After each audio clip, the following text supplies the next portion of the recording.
are some tips and setup ideas for a successful garage sale so that you can make some extra money for your dream homestead or whatever.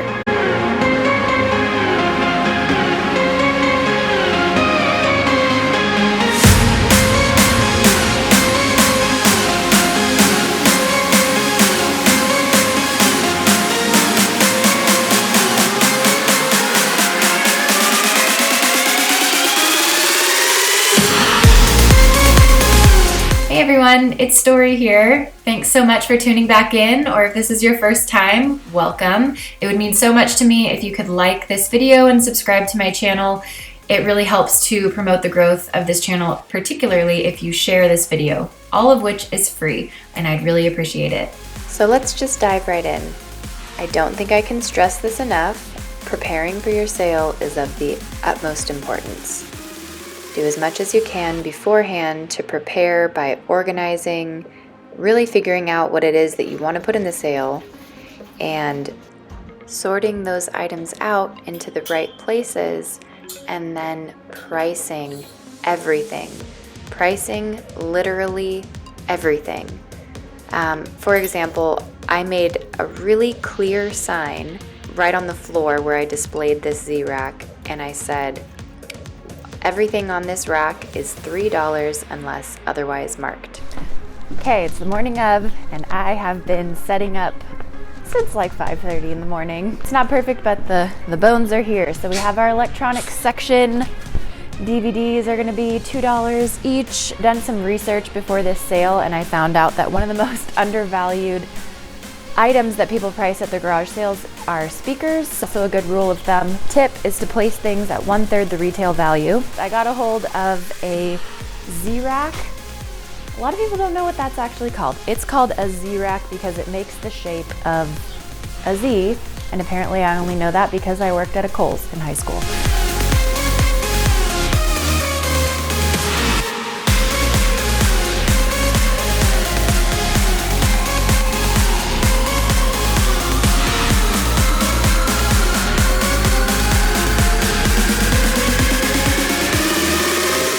Price things to sell. Yep, you got it. Another tip, hand make some signs. So I painted this yard sale sign. If you're watching this channel, then you may be also handy with some wood, pallets, etc. So these are actually it's some reclaimed wood. And I also made this double sign. This one will go down at the end of the street, and not yet because it's only like 8 o'clock and the sale doesn't start for 2 more hours. I also have some fabric on tables. Another tip is kind of put like with like. So I have some crafting stuff over here. I'm selling all of these for $3 each, and then the rest of the books I'm going to do hardcover, $1, paperback, 50 cents. I haven't written up the sign yet. Some old guitars. They're not in the best condition, but they're working, 20 and 15. This is an old yet working keyboard. Another good tip is to advertise. Make sure that you advertise your sale. Sales take a lot of time, a little muscle, and a lot of hustle. My actual investments in the sale was I took out an ad in the paper. It was $10.80, and with that I got a garage sale packet. So I had a couple bright colored signs, and I had a couple balloons that came with it. In the school supply section, I think it came with like 200 something little tiny dots, and that was $2.75. $13.55 was money I put into the sale. We walked away with $460 something, which I feel like is pretty good. Which brings me to my next tip. Wear an apron. People are already scoping out this yard sale, even though it doesn't start for a couple hours. Have some petty cash. Got some dollar bills, got some more, got a whole bunch of quarters. I'm not pricing anything that will get the change or need the change for nickels and dimes and whatever. I don't want to deal with it. Which brings me to my next tip. get your community involved. I invited my sisters and I invited my neighbors, and then my mom's throwing stuff in, so this is turning out to be more like a 3 or 4 family yard sale. That is something that I could advertise in my online post, because at least in a town like mine, people are into it. Another tip is don't fall in love with all your old stuff that you forgot you even had. Day 1, done, and it's exhausting. Everyone comes in all at once. The night before, I stayed up super late and woke up super early to get ready for this sale. I did all the little things that I could, priced what I could, sorted what I could throughout the week on nap times and bedtimes. And if you have little kids, you know how that is.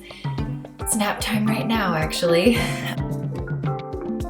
I was really happy to state in all of my advertisements that the sale didn't start until 10 a.m. and people still showed up at least an hour early, but everyone kind of came in all at once. I swear there was probably like 150 people here in the first 90 minutes, and it started 60 minutes early. So by 10:30, I would say we did at least a third of our sales for the entire 3-day sale. I got my sister-in-law and my neighbor to throw in some stuff, so I advertised it as a 3-family sale, and I think that really helped to pull some people in. So what we did to keep things separate was we all had our own stickers. The other 2 sellers made sure to put their initials on their price tag, so if I took a sale for someone else, I could set that money aside. I took the time to do a ton of advertising. I took pictures of the items that I thought people would for sure want, a Craigslist ad, Facebook Marketplace, and share your listing. Definitely got some sales directly from that. I started advertising a week ahead of time. I consider myself to be a minimalist, so I know that some of you will be able to make way more money than we did. I haven't really collected all that much stuff. People want you to hold items for them, and it's really, as a seller with everything that's going on, it makes it a little bit challenging, and you could end up missing out on sales, and some people want you to hold it for them and they don't end up buying it anyway. So my tip to you, and this is something that I did, was try to sell it to someone. If someone wants you to hold it, say, I'll hold it for you, but until this time, but I'm gonna mark it up considerably, and if somebody's gonna buy it for that much more, I'm gonna sell it to them. I might just do a 2-day sale if I ever do this again. The 3rd day was just like dead. If you can really wait for the true start of garage sale season, which is coming up, then you'll probably get some additional sales from people that are just out doing the whole garage sale, yard sale flipping thing. So thanks everyone for watching this video, and it would mean so much to me if you would subscribe to this channel and also like and share these videos if you can, because I'm really trying to get the word out there, and it's free, and I'm hoping to bring excellent content to you for the unforeseeable future.